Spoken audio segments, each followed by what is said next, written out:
Hi, welcome to How to RPG. My name is Fred Wheeler and today I want to talk about role-playing games.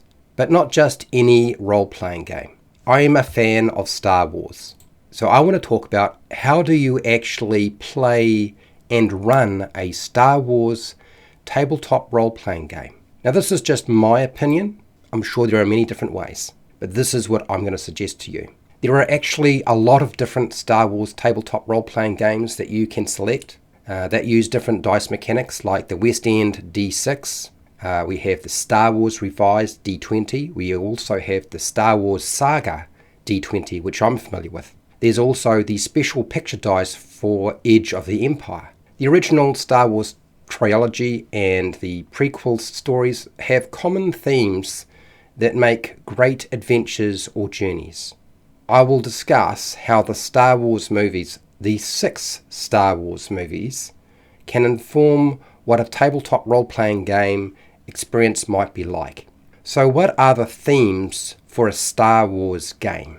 Well, the cycle of the hero's journey, which mirrors every person's journey from childhood to adulthood, and this is represented by Luke Skywalker. We have the traditional pattern that the tragic hero experiences, still finding redemption at the end of their life, and this is Anakin Skywalker or Darth Vader. We have how a futuristic galactic civilization will still struggle with democracy being threatened by tyranny, which is the Empire rising up. People's actions in a relationship for any kind of dysfunctional family still strive to repair the wounds and trauma that's been caused, and this is the Skywalker family. Relationships between Leia, Luke, and Anakin. How training and effort can allow the spirit or force, in this case, to triumph over advanced technology. And what is this represented by? The Jedi.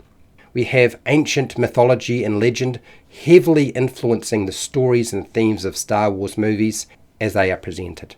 Star Wars is not just the impossible future of a ridiculous science fiction world, but our potential reality yet to come, because we don't really know what it's going to look like. Star Wars movies have a message of hope, and this is the thing you need to remember. Even in a galaxy at war, Star Wars, there's always hope. So where do you draw Star Wars inspiration from? If you're a game master or a player, you draw your inspiration for Star Wars campaigns and your characters from the following. And there's a lot of them. Star Wars is a huge mix of existing fantasy and science fiction literature. That means books, Edgar Rice Burroughs, Martian novels, or the Barsoom series. A lot of the names, images, concepts have been copied directly from those books and used in Star Wars. John Carter the movie is a good indication of this. It has been adapted from the book The Princess of Mars. And it highlights many of the Star Wars themes that were not originally presented by George Lucas. This is not something that George did initially himself.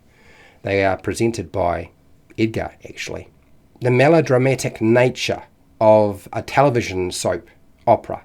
You know, those soap operas, those things that play during the middle of the day, they actually influence Star Wars with normal life experiences that we all have, maybe exaggerated, like friendship, interpersonal conflict, betrayal, love, sickness, injury, and death. At the root of Star Wars is also the Japanese culture, their legends, their movies of feudal Japan. The original Star Wars movie, the actual movie itself, A New Hope, is based off a Japanese movie called The Hidden Fortress. The Jedi are a science fiction, westernized depiction or reflection of the samurai from feudal Japan. And probably most of you know this. But also too, Greek mythology has a huge influence on the Star Wars stories. Even the American Wild West, or if you're not from America, the frontier lifestyle is explored in Star Wars, which means that pretty much every single Western movie you've ever seen or every book revolving around the Old West is potentially another Star Wars adventure. So what are the motives for your characters? What are the goals that they might have? So honor, codes of conduct, even if it's not honor, but some sort of code of conduct is always part of a Star Wars story or science fiction, even in a science fiction like era. It still requires sacrifice. It still requires you to strive for a higher ethical foundation, even amongst something like the Star Wars universe. Character stories involve that universal fight that we have between good and evil, and in this case, Star Wars, it's the light and the dark side of the Force. Star Wars characters highlight the journey that everyone has to take as they navigate the world. There isn't a campaign more appealing or an adventure more worthwhile taking that is not promised by Star Wars. Star Wars as a universe, as an experience, is really compelling for anyone, in my opinion.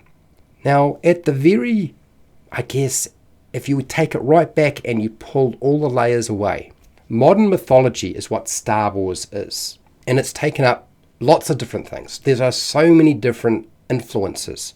I'm going to sort of give you an idea of a few of them.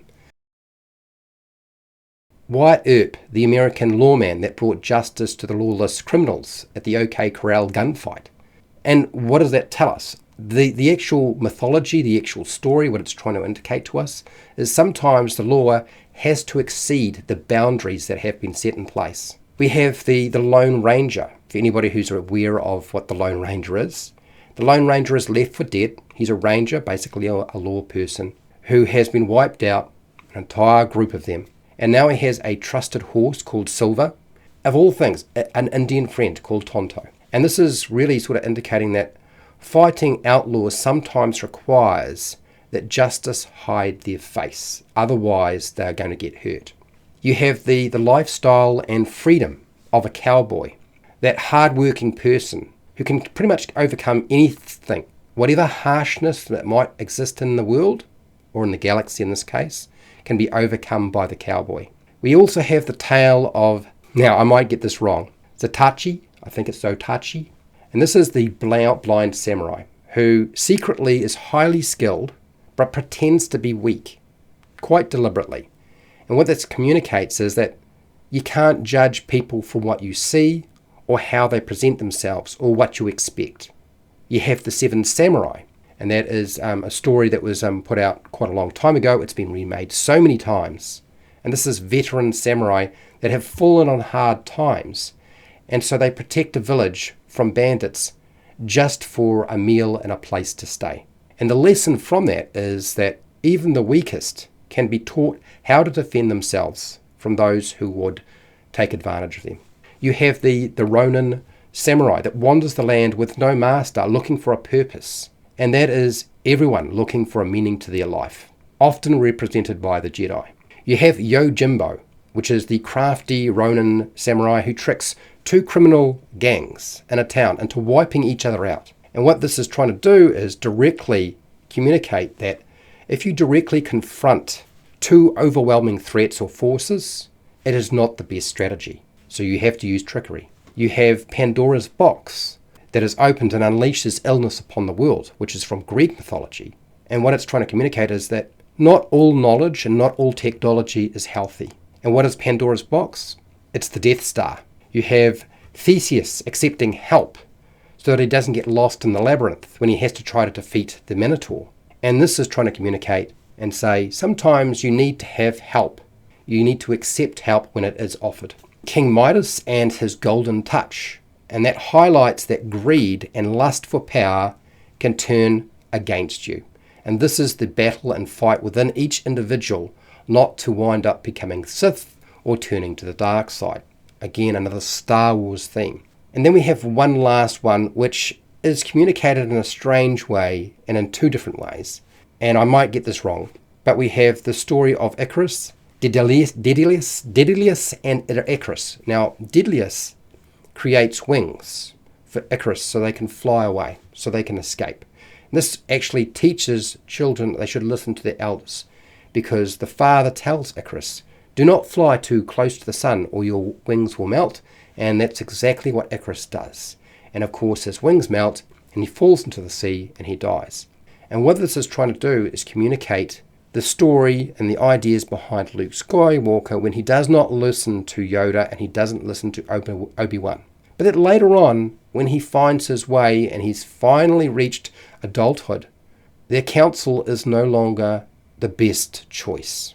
The best choice is not always to go and do exactly what your elders do, but initially it certainly is. So there's a bit of a twist on that one. I always find it interesting how so much mythology fits in with Star Wars. I like the fact that it does, and George Lucas was always trying to make Star Wars a modern version of mythology and story, and that's how you do it. It's really simple. You look back at the past and you bring it forward. I'm hoping this was useful to you, and if it was, fantastic. I want to thank my patrons who support me on Patreon. I want to thank you for watching and listening, and hey, till next time,